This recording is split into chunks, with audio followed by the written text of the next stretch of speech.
Hey, what's going on? This is Gabriel Santos from gfsantos.com, also the author and publisher of the ebook Marijuana Mindfulness, which is now available on Amazon for just $3. So in this video, the title is Why Quitting Weed is Hard for Some People. And also included in this category are people who maybe they want to like smoke less, ultimately with the intention of being more productive or, some other, some goal to achieve. And so I'm someone who smoked weed for 8 years almost every day. And by year two, I was clear that I smoked weed in a way that kind of took away from my goals and my productivity.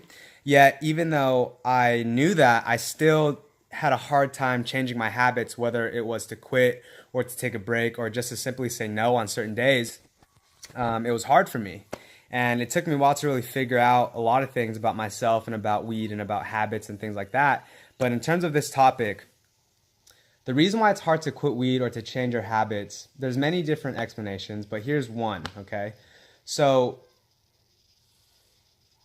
in some way, if it's still hard for you, it's because smoking weed still satisfies a need for you.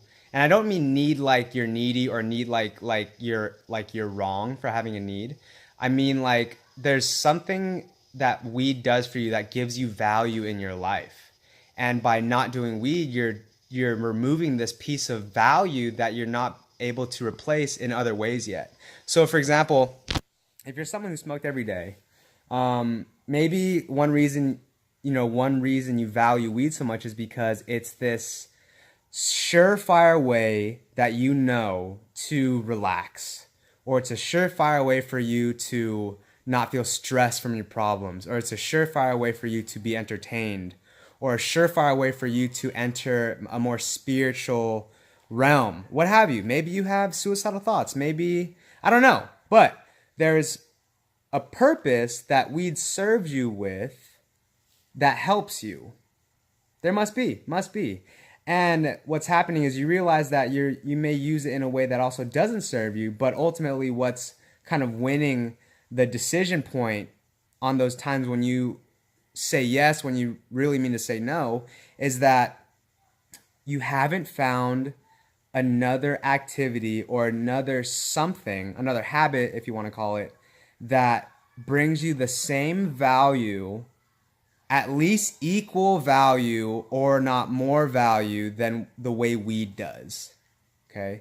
And so what that looked like for me is I smoked weed for a lot of reasons, whether it was because I'm bored, whether it is because I feel anxious, whether it because I feel stressed. And I just found many different ways to fill those needs, So, for example, for stress relief, I work out in the morning every day to feel cool. I have a blog, or I post a video of me dancing on Instagram.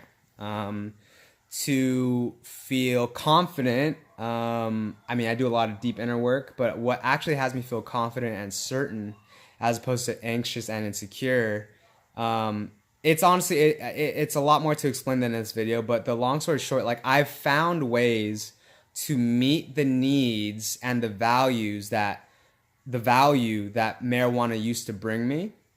And so now that I have other ways to go meet my needs, I no longer have to run to weed anymore. And it's easier to say no. And it's easier to, like if you have if you have a craving for salt, but the first thing you think of is chips, watch what happens if you have like a piece of bread, or watch what happens if you like literally have like a sunflower seeds or something salty.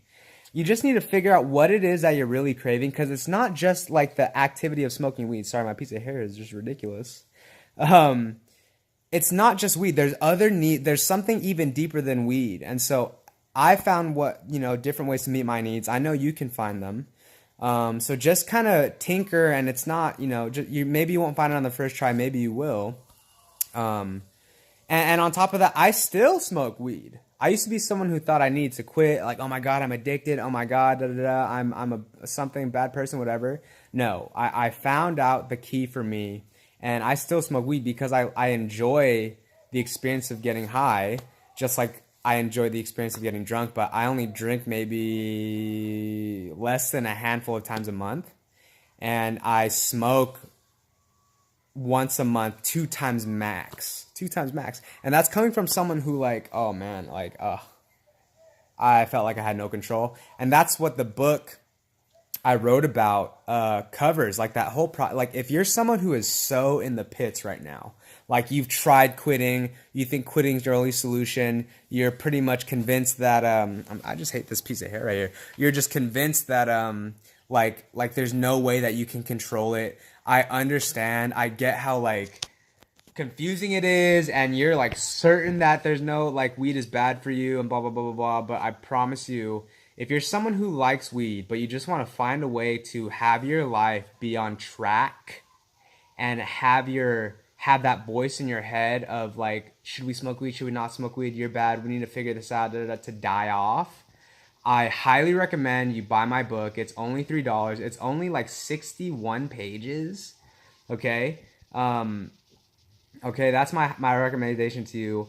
And if you're not interested in reading or you don't like reading, comment down below what your specific issue is, and I'll see if I'll reply. I'll reply if I can, and then I'll make a video on it if enough people are having the same issue.